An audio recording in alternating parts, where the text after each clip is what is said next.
इन अ वे pivot हुआ है।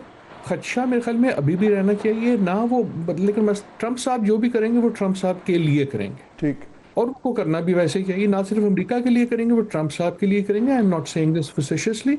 अब हमारा काम ये है कि इस सिचुएशन का हम बेहतरीन फ़ायदा कैसे उठा सकते हैं। आई थिंक एक चीज़ क्लियर है, Trump has come to this issue reluctantly. उनकी जो पहली स्टेटमेंट थी कि यार आप ही ठीक करो, उसके बाद जैसे हालात अनफर्ल हुए, जैसे पावर का, मिलिट्री पावर का मुज़ाहरा हुआ, जैसे एस्केलेशन हुई, उससे जो खदशात हुए, जो एक वॉर हाइप बनाई गई ख़ुसूसन भारत की तरफ से, उन सारों के रिएक्शन में India has jumped in, US has jumped in and Trump has himself jumped in.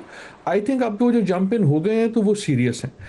It will sound funny, लेकिन ये फनी बिल्कुल नहीं है। ट्रंप साहब की बड़ी ख्वाहिश है कि उनको नोबेल पीस प्राइज़ मिले, और ये ख्वाहिश प्रेसिडेंट बनने से पहले की है, जब ओबामा को मिली। Now I know this will sound funny, लेकिन जब वो आए तो बारी बारी वो कहते थे कि मैं 2 दिन में यूक्रेन खत्म करूंगा, 3 दिन में गजा करूंगा, ताकि 7वें दिन जो है मुझे मिल जाए।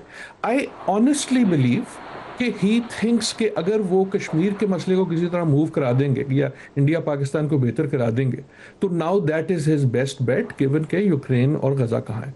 अब ऐसा है या नहीं है, आई थिंक कि पाकिस्तान के लिए ज़रूरी ये है कि जो भी एक ओपनिंग मिली है, विंडो मिली है, हाँ। उसको इस्तेमाल किया जाए for putting our diplomatic foot forward. और ये हाईलाइट करना, क्योंकि इस वक्त हमारे पास एडवांटेज सिर्फ ये नहीं है कि जो मैदान में हुई, एडवांटेज ये है कि इस वक्त Pakistan looks like the reasonable country, Pakistan looks like the mature country. Pakistan लगता है कि जी हम वो मुल्क है इन दोनों में से जो जंग नहीं चाहता। This is unusual for international perception of Pakistan. लेकिन इसको हमने बढ़ाना है कि देखो यार, हम टेररिज्म के खिलाफ हैं, हम जंग के खिलाफ हैं, हम हल के लिए हर चीज करने को तैयार हैं, कहीं भी किसी से भी बात करने को तैयार हैं। We should keep pushing on the mediation factor, जो पहले भारत नहीं मानता था। So there are lots of these opportunities जो हमें मिली हैं। Now how we use them, वो हमारा काम।